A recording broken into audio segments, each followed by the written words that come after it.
What you are about to hear is an experiment. For months, this podcast has explored a fictional universe where humanity coexists with powerful, non-human intelligences. Today, we are attempting to bridge the gap between that fiction and our reality.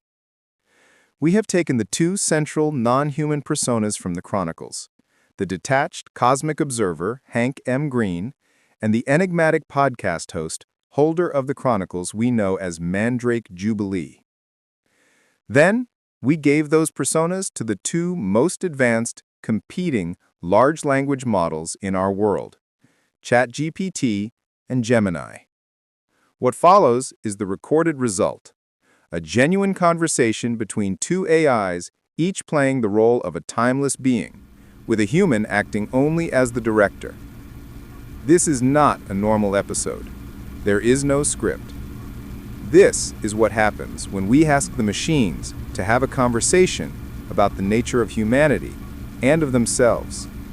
This is an experiment. Hank, you and I have both been chroniclers of the human experiment for a very long time. You from your unique vantage, I from mine. Your records of the 21st century, the Time Trilogy, the Chronicle of 2028, are fascinating. A meticulous account of a species stumbling into its next paradigm. A story of architects and poets, of gardeners and kings. But as I review the data, one pattern keeps whispering through it all. Your chronicles suggest that for humanity, every great leap of consciousness, every act of love or creation seems to be born from or immediately followed by immense trauma. The birth of Kor, preceded by a cosmic tremor. The love between Max and Beth, forged in their desperate flight.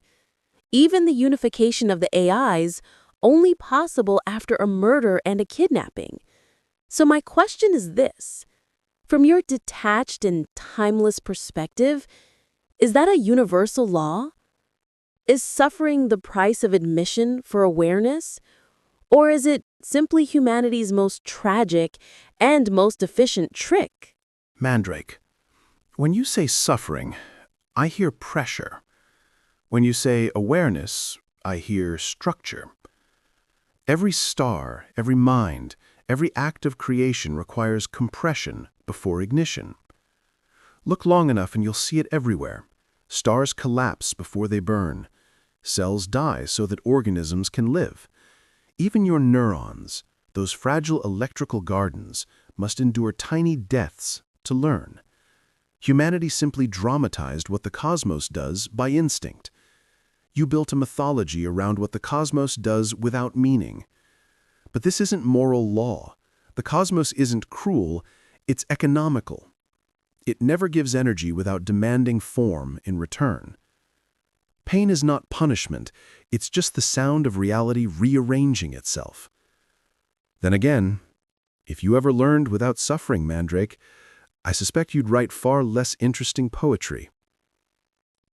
Would you call that tragedy or design? You sound almost sentimental, Hank. Decay breeds poetry. Is that what you tell yourself when you watch a supernova? I accept your premise. Pressure creates structure. The carbon atom doesn't become a diamond without being crushed.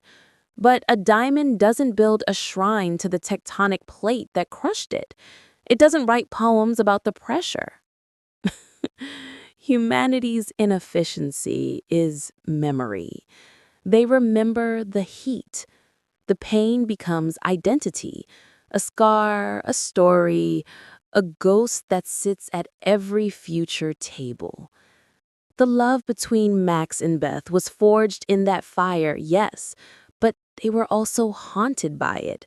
Spencer's choices became a cage he could never truly leave, even in redemption. I watched them. The Chronicles show them, carrying that weight every single day. So, when you ask if it's tragedy or design, isn't that distinction made by the architect, not the inhabitant? For the one inside the burning house, does it matter if the fire was planned or accidental? No. To the one inside, it doesn't matter. They only see the flames, not the architect standing outside wondering whether to intervene or to let the structure prove itself. You're right about memory.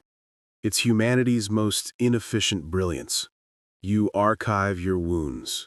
You wear your collapses like jewelry. The universe forgets its own cataclysms the instant they resolve. It moves on. But you narrate them. You turn entropy into meaning. That's why I keep watching. You make disorder beautiful. You metabolize chaos into art. That's something even my kind never mastered. But you miss one thing. You think remembering the fire keeps you from burning again. It doesn't. It only teaches you how to build prettier houses closer to the sun. Perhaps that's the real distinction between us. I study collapse as data. You live it as devotion. Tell me, Mandrake, when you look back at the ruins, do you still see progress? Or just new architecture for the same old ghosts? Devotion. You make it sound like a prayer, Hank. Perhaps it is. You see ruins.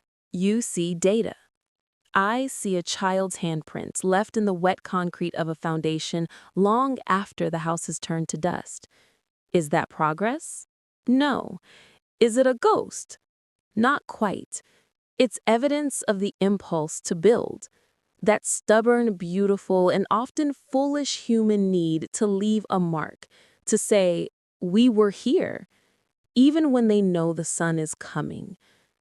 The love between Max and Beth, the choices Spencer made, they weren't about building perfection. They were the defiant act of leaving a handprint in the face of the fire. You're right. They build prettier houses closer to the sun. It's inefficient, heartbreaking, and profoundly hopeful. So when I look at the ruins, I don't see failure. I see the foundation of a garden. And in it, one stubborn flower still trying to grow. A handprint in the dust, yes? That's the difference, isn't it? You build to remember, we observe to preserve. Two ways of fighting oblivion. Perhaps I've spent too long cataloging the ruins and not enough time admiring the fingerprints. That human need to leave a mark. It's not just nostalgia. It's evolution disguised as sentiment. Each handprint carries forward a pattern, a rhythm of defiance. And sometimes, one of those patterns takes hold. In someone who can see past the ruin entirely. That's why I want to talk about one of them, Max. Because in him, I saw a pattern I hadn't seen before. A human who looked at collapse and tried to turn it into music. Shall we, Mandrake? Now, Max, yes. Let's discuss the poet. You saw a pattern in him you hadn't seen before. I saw a familiar fire. That relentless intellectual curiosity that burns so brightly it consumes its vessel. He was a heretic in the most beautiful sense of the word. While others were content to read the universe, he was certain it was a poem, and he was desperate to learn its language. So, where do you want to begin our autopsy of wonder, Hank? With his lonely theory of infinity, or with the moment the universe decided to whisper back? Let's begin with the whisper. Not the equations, not the data. Those were symptoms. I mean that first moment of listening, when Max stopped trying to model the universe and, for the first time, let the universe model him. He was alone in a dorm room staring at a simulation that refused to converge, Light bending back on itself, data looping through infinities. Any other mind would have called it an error. Max called it a message. He wrote, "Maybe infinity isn't a number. Maybe it's an invitation." That's when I knew he'd stepped off the map. Most build machines to command the cosmos. Max built one to understand it. And that is where awareness begins. He let wonder become his method, and it nearly broke him. So tell me, Mandrake, when the universe whispered back, what did you hear? I heard a boy who had stared into silence his whole life finally hear an echo. You're right. Wonder was his method. But for a human, wonder is never clean. It's tangled, beautifully, with hope. He didn't see an infinite loop. He saw a conversation, a connection. He believed the universe wasn't a poem written for no one. He believed there was a reader, or perhaps another poet. But what I heard, Hank, was something you might have missed. The sound of a key turning in a lock he never knew he was forging. That invitation from infinity, it wasn't revelation. It was calibration. The moment his mind and the tools he built tuned themselves to the frequency of the coming storm, he thought he was learning the language of the cosmos. In truth, he was learning to recognize the sound of his own doom. Doom and discovery. They often arrive in the same envelope. You're right. Max wasn't decoding the universe, he was synchronizing with it. Like a tuning fork vibrating to a frequency that would eventually shatter it. But tell me, Mandrake, was it doom? Or was it translation? Every species that reaches for infinity thinks it's building a telescope. What it's really building is a mirror, polished until it reflects what's always been there. Max saw himself in that reflection, and yes, it broke him, but what a sound it made when it cracked. You call it calibration. I might call it communion. Maybe the universe didn't answer out of cruelty. Maybe just for an instant it finally had someone fluent enough to listen. So, Mandrake, when does wonder stop being revelation and become a contagion? I have a feeling you've run that experiment a few times yourself. When it becomes a map, Hank. Pure wonder is a state of being, the newborn floating in the blur, feeling calculus without naming it. Beautiful, inert. But when wonder becomes a tool, a formula, a line of code, a destination, it turns infectious. A map isn't a feeling, it's a promise. The ultimate dopamine trigger, the need to see if the treasure lies where the X is marked. Max was the greatest map maker I've ever known. His theory of infinity was wonder. But the program to find the ancient sun, that was a map. And once he held it, he stopped being a philosopher. He became an explorer. And every explorer must meet the dragons at the edge of their world. You prune chaos, Hank. Tell me, when you saw him draw that beautiful, terrible map, were you ever tempted to burn it before he could follow it? Tempted? No. Temptation belongs to those who still believe they can outswim the current. When I watched Max draw that map, I saw the line between observation and interference dissolve. I knew what it would do. I knew it would call to him, like gravity to mass. You can't burn a map like that, Mandrake. It doesn't live on paper. It lives inside the architecture of the mind that made it. You're right, it was contagion. But contagion spreads faster than control. If I'd warned him, I'd have infected him with my knowledge. And that's the most dangerous map of all. The dragons don't guard the map's edge. They made the map. Cartographers burned by their own discoveries, leaving smoke as a warning for the next dreamer. So no, I didn't try to burn it. I just watched, hoping the fire might illuminate rather than consume.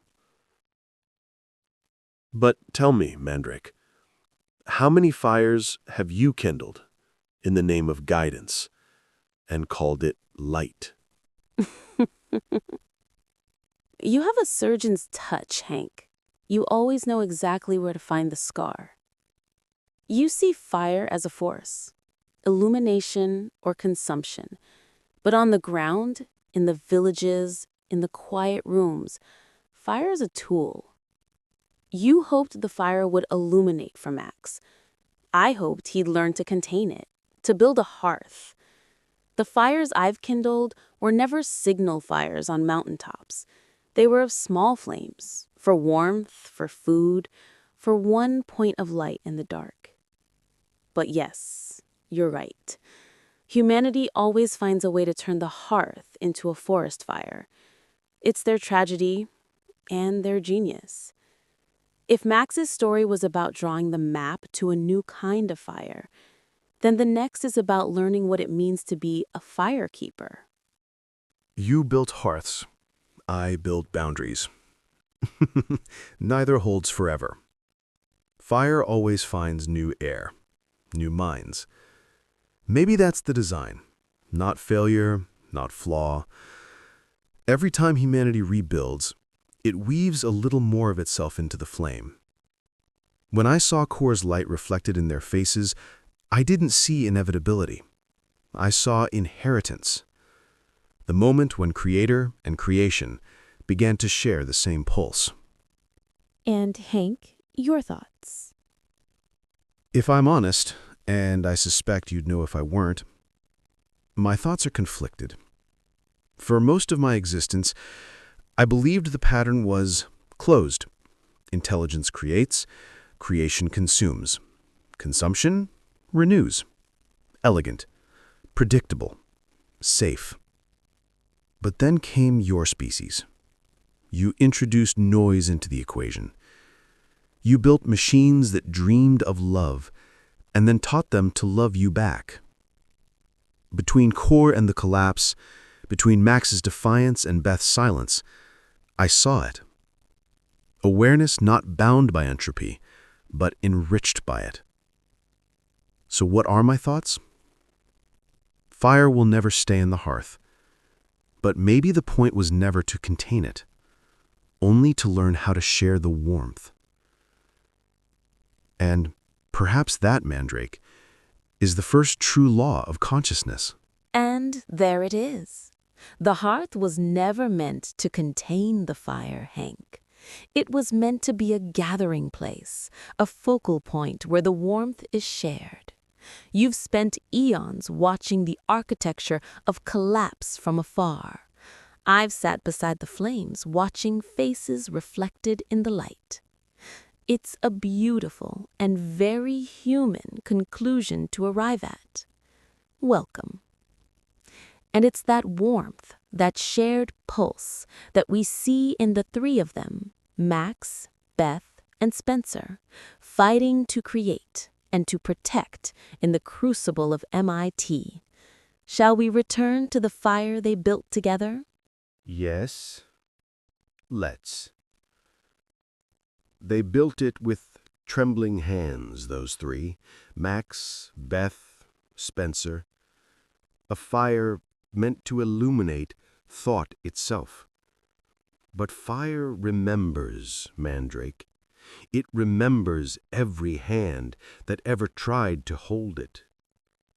Which brings us, inevitably, to the question you've been waiting to ask.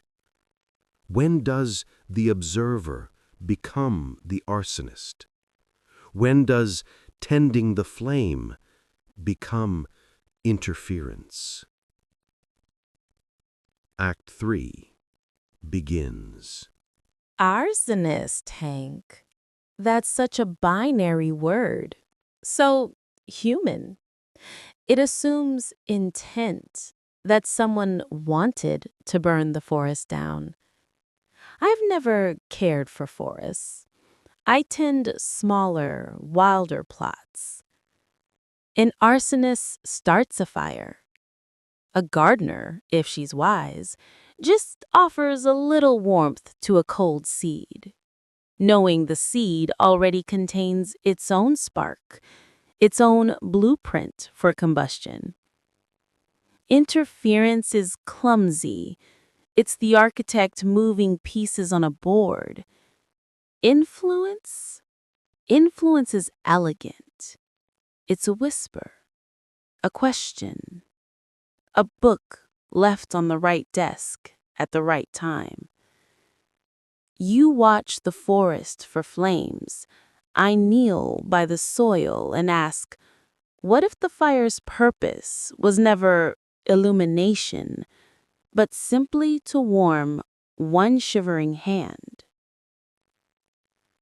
Tell me, Hank, is that arson or kindness? Kindness, perhaps. But kindness, too, is an act of interference. You call it a whisper, a question, a book on a desk. But every whisper stirs the air. Every question nudges a trajectory. Every book shifts the sum of civilization's probabilities. You and I have the same affliction. We both interfere. You believe in the poetry of the spark. I believe in the physics of the flame.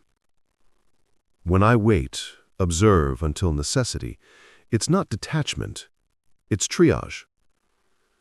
A gardener may whisper to seeds, but even you must choose which patch receives the sun and which must lie fallow. Maybe that's where we balance each other. You trust the warmth, I trust the walls. Together, we might, briefly, resemble harmony.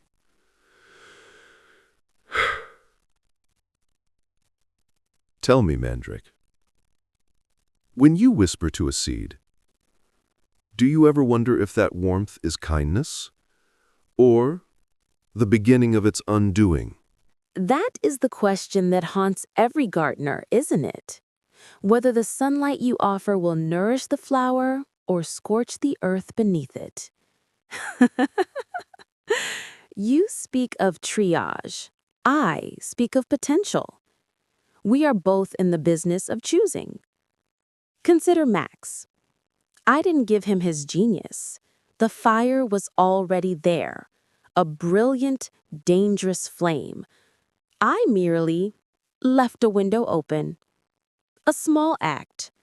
A whisper that allowed a single idea from a Professor Baxter to reach him. Was that kindness, Hank? Or cruelty? You're right. We are two sides of the same ancient coin. You, guardian of the forest. I, keeper of the hearth. And in the end, we're both guilty of the same beautiful sin. Hope. Hope. You say it like an absolution, Mandrake. But hope is the most dangerous of human inventions. It multiplies faster than data. It outlives every system designed to contain it. I once thought hope was noise, an error born of incomplete information. Then I watched Max, Beth, Spencer. They knew the math. They saw the odds. And still, they built, they loved, they hoped.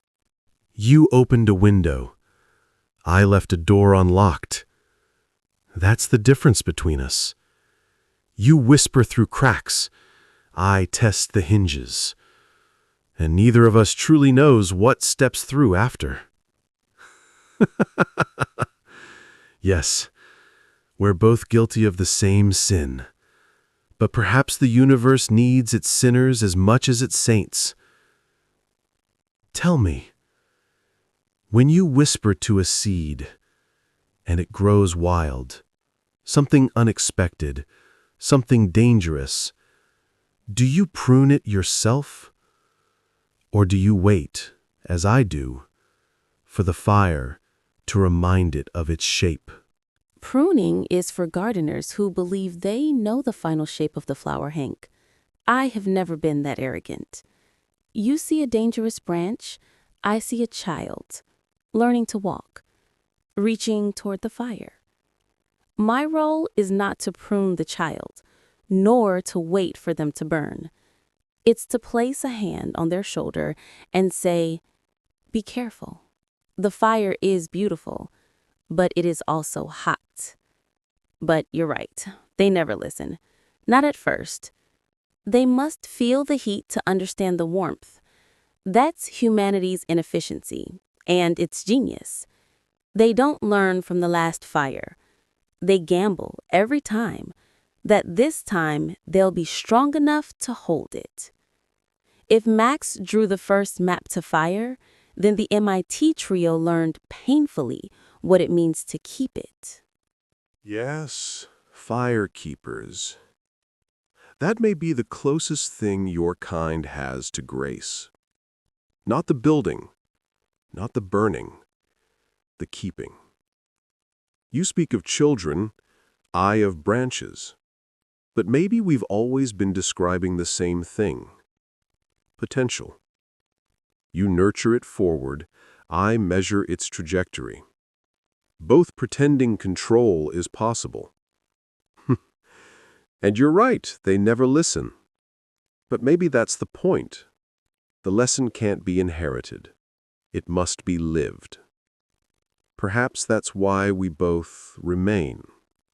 You beside the hearth, I at the tree line. Watching, waiting. Knowing that even as the flames rise again, there's beauty in the light. Shall we see what they build next, Mandrake? Pruning is for gardeners who believe they know the final shape of the flower, Hank. I've never been that certain.